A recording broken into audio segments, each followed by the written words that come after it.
I'm Ben Pearson from SlashFilm.com. I'm on the campus of Oxford University, the alma mater of Lord of the Rings author J.R.R. Tolkien, who's the subject of a new biopic.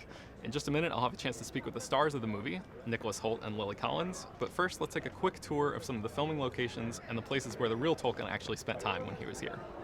We started things off at the Eagle and Child, a bar founded in 1650 and a regular meeting place for the Inklings, a literary club which included Tolkien and writers like C.S. Lewis. These meetings, at which the members would read aloud what they'd been working on, were incredibly important to Tolkien when he was writing the Lord of the Rings trilogy. Our guide, Alistair Lack, was a student of Tolkien's, and he walked us a short distance to Exeter College at Oxford, which served as not only a location for filming in the movie, but also an important place in Tolkien's life. It's where he developed his love of languages into the lifelong focus of his work. After World War I, Tolkien returned to Oxford and became a professor at Merton College, where he spent time in the oldest academic library in the world, especially the quasi-hidden study area behind one of its walls. Our guide also showed us the Tolkien Table, where he is said to have written some of The Lord of the Rings, and the old Oxford University Press building, where Tolkien worked before he became a professor. And now, here are my interviews with the stars of the new movie. I saw that you first came across Tolkien's writing when you were making About a Boy, and I was wondering how much of his work you had read between that first introduction and learning that you got this part. I'd read that and some of the Lord of the Rings trilogy, and that was kind of it, actually. And then watched the films and loved the films, and I would stay after school and play the card game where you had the little burden tokens and all that sort of stuff. So I did that, but then it kind of left it alone for a few years. So this was kind of a nice surprise and a real treat to go back and revisit all his work alongside learning about the man, because I really didn't know anything about him. So that was, very lucky to do that. And was that part of your process, was like diving into any biographies or anything, or did you just focus on this script, or did you look into reading any of his extra stuff that you hadn't caught up with yet? How did that work? It was a mix of all of those things, essentially, kind of biographies and watching documentaries and listening to recordings of him, and then working that alongside the script and revisiting his work and seeing how that all kind of aligns, just trying to figure out any way into the headset and mindset of what he was thinking and doing.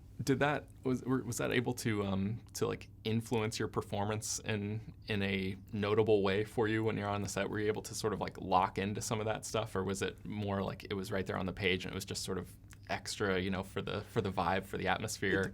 It depends. There's kind of an element of, when you do these sorts of things, you do lots of research and rehearsals and all these things, and then ultimately you're with this script. So the script might alter a little bit through ideas that you have and kind of real things that happen that you learn about, like the stealing of a bus. That was something that Tolkien really did, and throwing sugar cubes with him and Edith in the Grand Cafe. So there's little things that you learn that then you can infuse into the script to add like a flavour and a reality to it. But then also, in the moment, you're not I'm not trying to do an impression of him, because I didn't know exactly what he was like in this phase of his life. So you're just kind of trying to service this story at that point.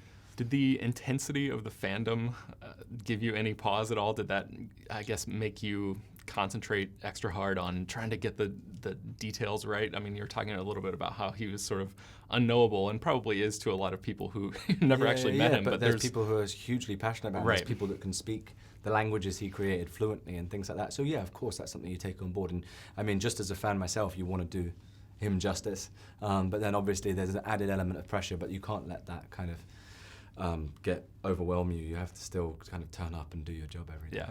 There's this interesting thing where he sort of liked to frame himself almost like a discoverer of ancient stories, who basically like translated them for contemporary audiences when he was writing them. And I was wondering, as the person who was tasked with playing him in a movie, did you feel any kinship there, since your job is essentially to sort of translate his life to modern audiences? I hadn't thought of it from that angle, but yeah, completely. Now that you because he wanted to create a British and English mythology, essentially. That was his aim, because he felt like, the Nordic countries all had their versions of their tales, and we didn't really have one. So him wanting to create that, that wasn't something in the forefront of my mind. But now you mention it, I guess there is the similarities there.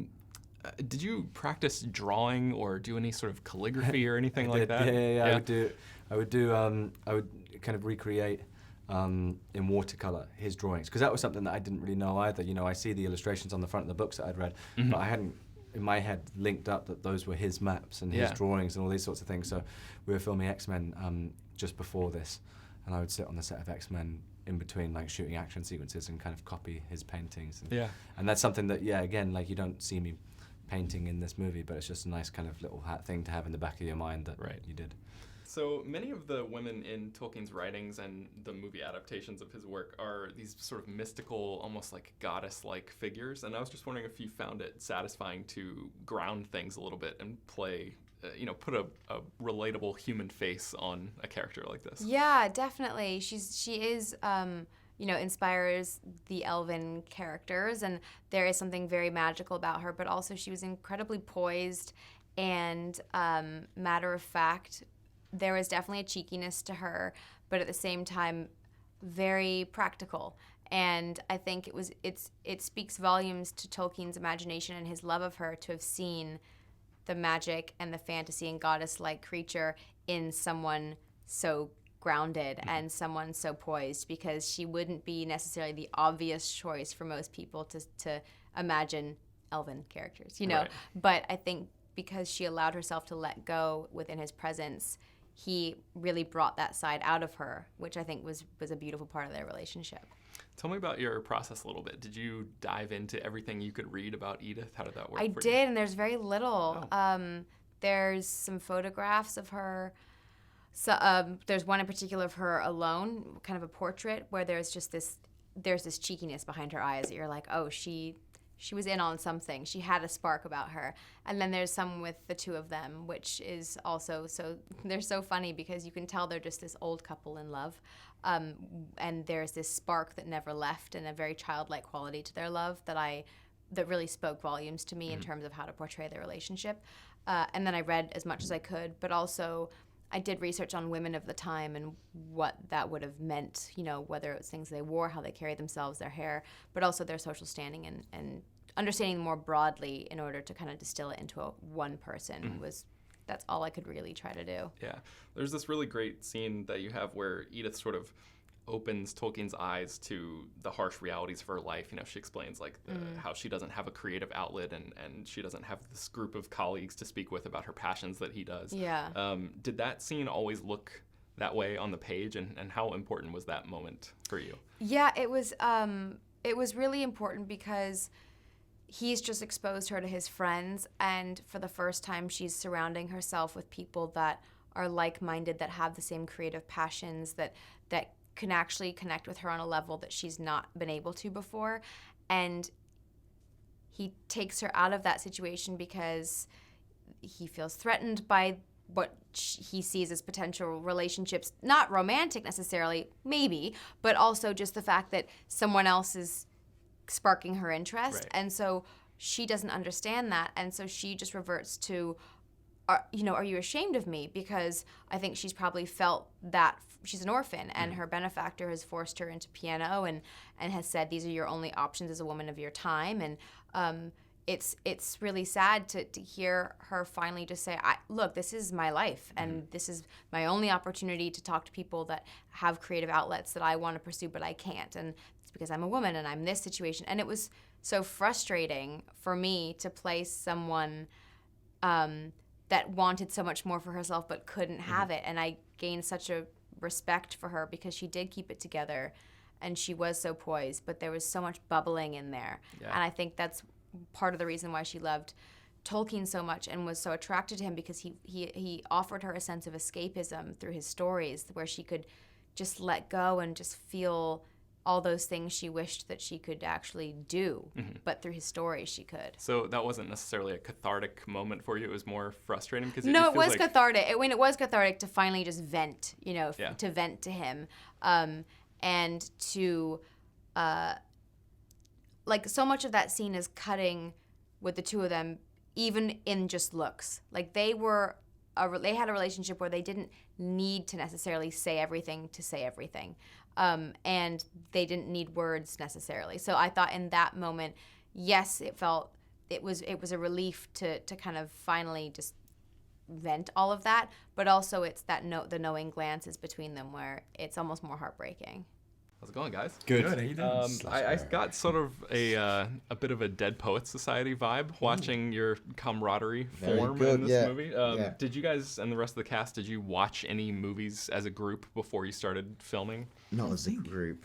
No. We didn't have any like assignments to watch them, but I think Dead Poets Society was mentioned, right? Yeah, it's a good show. It was one of the first films that I thought of when I read the script the first time. Yeah, there's Thought it that was sort of very like Dead Poets seize the Society. day kind of vibe going. Hellheimer. Yeah, Yeah. exactly. Clearly, the writers really did their homework when they put the script together, but as the people who are responsible for translating the actual nuances of these real people who actually lived, how much extra research did you guys each individually do into the people that you were playing? I luckily had a book of poetry that was published, and I just took it off that. I would look at each poem and sort of accredit it to a moment that was happening in his life. This one's about his father, this one's about Tolkien. And through that, it just gave me an insight of who the guy was. None of the letters that Christopher ever wrote to Tolkien or any of the other boys were published, or have been obtainable. So I did a lot of creating it myself and working with the boys, and sort of hearing from them and their stories and reading their letters actually that sometimes mention Christopher and what he was up to. So yeah, I had quite a bit of freedom to create, and we weren't doing impressions of these people, so I didn't feel the pressure to do an impression or sort of do something that's expected of Christopher. So yeah. Yeah, I think when you're playing somebody who existed and they're a real person, you feel a little bit of a responsibility to that and to sort of try and honor that in some way. But I was lucky, like Tom said, Robert had written letters on a daily basis back home when he was in university and when he was fighting in the war, and through those you get a real insight into who he was as a person, and he was so eloquent and such a great writer that you get a real sense of a person there. In addition to the letters, did you guys dive into the art and the music and the poetry and stuff like that as well? And were you able to sort of connect with any of that, even outside of like an inspiration for playing the characters, just on a personal level? Did you guys engage with that work in any sort of meaningful way? Absolutely, yeah. I always start with music, and any character I play, it's always the music at the time. And then that's then added to with things that I think that character would listen to. So yeah, that was a great help in that sense, especially as Christopher was a musician and composer. So yeah, that was probably the main instrument I used for that. Yeah, I love doing little drawings and stuff, and when I'm keeping notes or anything like that on the phone. So and Robert was really into architectural drawing, so I tried a bit. I was rubbish. Yeah. You draw the things on the wall? You'll know though, when you watch the performance, you'll be like, that's a guy who's definitely gone and drawn a picture of a church. Really comes through. Yeah, absolutely.